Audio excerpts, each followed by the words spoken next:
नमस्कार दोस्तों, भक्ति सागर चैनल में आपका स्वागत है। आज हम बात करेंगे अनंत चतुर्दशी की। इस वीडियो को अंत तक देखिएगा क्योंकि इसमें हम आपको इस व्रत का महत्व, मुहूर्त और इसकी व्रत कथा भी सुनाएंगे। तो आइए शुरू करते हैं।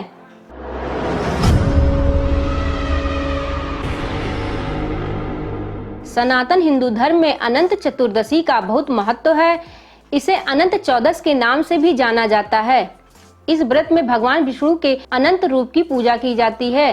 भाद्रपद माह के शुक्ल पक्ष की चतुर्दशी तिथि को अनंत चतुर्दशी का पर्व मनाया जाता है। अनंत चतुर्दशी के दिन ही गणेश प्रतिमा का विसर्जन भी किया जाता है, इसलिए इस पर्व का महत्व और भी बढ़ जाता है। भारत के कई राज्यों में गणेश उत्सव बड़े ही धूमधाम से मनाया जाता है और अनंत चतुर्दशी के दिन झांकियों के साथ गणेश जी की प्रतिमा का विसर्जन भी किया जाता है। अनंत चतुर्दशी 31 अगस्त को प्रातः 8:48 से शुरू होकर अगले दिन 1 सितंबर को प्रातः 9:38 तक रहेगी। इसके लिए पूजन का मुहूर्त 1 सितंबर को प्रातः 5:59 से लेकर 9:38 तक रहेगा। आइए अब जानते हैं अनंत चतुर्दशी व्रत की पूजा का विधान।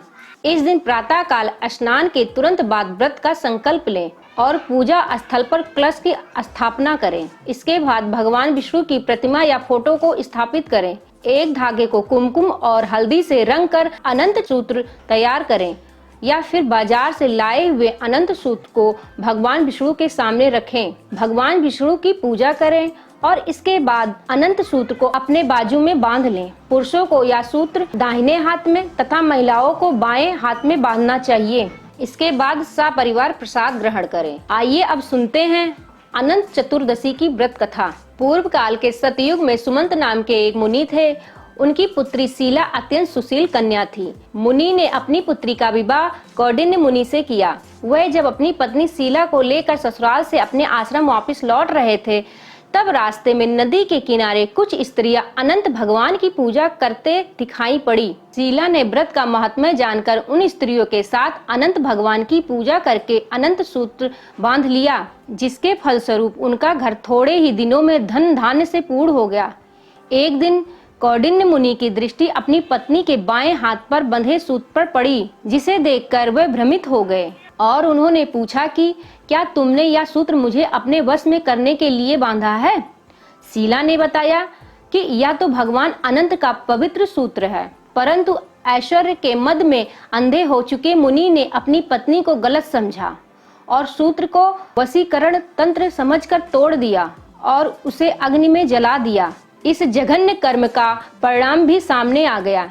जल्द ही उसकी सारी संपत्ति नष्ट हो गई और वह दीनहीन हो गए। कौंडिन्य मुनि को अपने अपराध का बोध हो चुका था। उन्होंने अनंत भगवान से क्षमा मांगने के लिए वन गमन किया।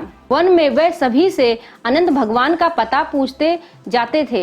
अंत में जब उन्हें भगवान का साक्षात्कार नहीं हो पाया, तब उन्होंने प्राण त्याग करने का निश्चय किया।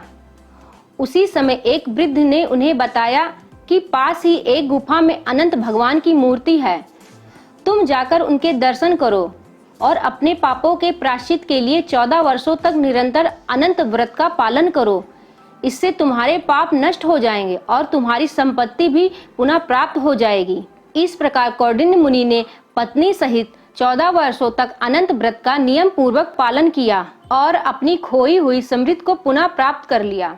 तो दोस्तों, यह थी जानकारी और व्रत कथा अनंत चतुर्दशी की। आपको यह कार्यक्रम कैसा लगा?